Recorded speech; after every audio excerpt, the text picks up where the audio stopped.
This morning, we read the beginning of the story of Abraham, which is also the beginning of the story of the Jewish people.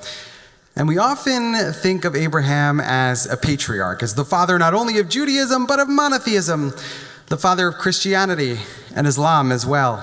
Or we think of Abraham as a philosopher, the first person to come to the rational conclusion that there can only be one God. In fact, Maimonides frames Abraham not only as the first Jew, but as the very first philosopher. I was a philosophy major, so that reading resonates with me. But I want to focus on a different aspect of Abraham's character this morning. Not Abraham the patriarch, nor Abraham the philosopher, but rather Abraham the general, Abraham the warrior. In this morning's Torah portion, we read a story about Abraham's nephew, Lot. And although Lot was Abraham's nephew, Lot's father, Abraham's brother, Haran, had died when Lot was young. So Abraham really became like a father figure to his nephew. Lot is kidnapped, and he's taken hostage by a coalition of 4 kings. And when Abraham receives word that his nephew has been taken hostage, he assembles an army of 318 men. Abraham and his troops pursue the armies of the 4 kings all the way to Syria, north of Damascus, and he divides his forces strategically. He launches a nighttime assault, and he successfully rescues not only his nephew, but all of the hostages who have been taken captive. In other words, one of the very first stories in the history of the Jewish people is a story about a war that was waged for the sake of redeeming hostages. That's how the Jewish story began 4,000 years ago. And 4 millennia later, we are still waging that very same war. Ein chadash tachat hashemesh. There truly is nothing new under the sun. One of the first things that the first Jewish person in the Torah does is redeem captives. Pidyon shvu'im, the redemption of captives, is a fundamental Jewish obligation that goes all the way back to the very beginning of the Jewish story. As our tradition teaches, ein mitzvah gdola kepidyon shvu'im. There is no mitzvah, no commandment, no obligation greater than the obligation of pidyon shvu'im, the obligation to redeem captives. And we are so deeply and profoundly relieved that our hostages are finally home. 3 weeks ago, the 20 remaining living hostages in Gaza finally came home. But part of Hamas's obligation in the ceasefire agreement was to return not only the living hostages, but also the bodies of the 28 hostages who are no longer living. And as of this morning, only 15 of those bodies have been returned, which means that 13 Jewish families still cannot close this horrific, painful, grueling 2-year chapter in their lives. 13 families continue to suffer, continue to grieve, continue to live in anguish.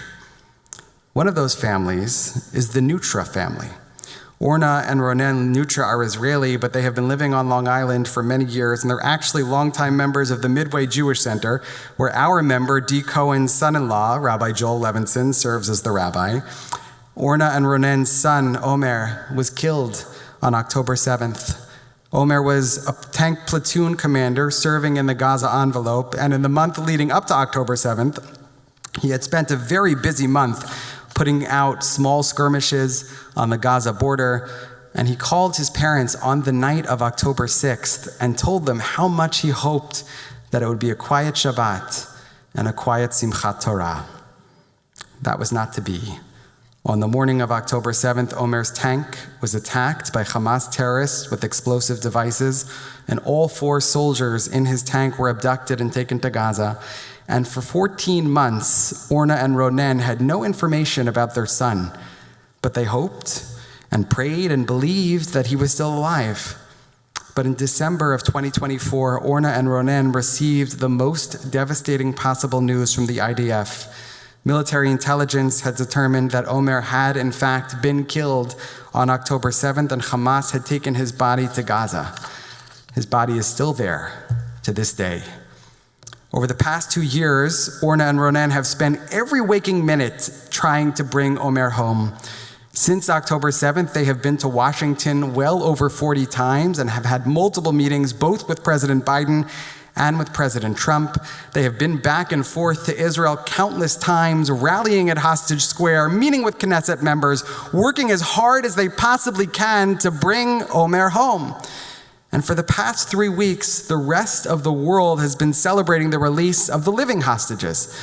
But for the Nutra family, the story is not over, because they still have not been able to bury their son. 25 months after October 7th, they have no closure.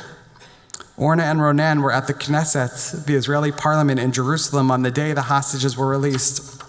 And on that day, understandably and justifiably, the Knesset was euphoric. People were celebrating. The speaker of the Knesset removed his yellow ribbon at the podium and declared, "The war is over." But at that moment, Orna and Ronen Nutra did not feel euphoric.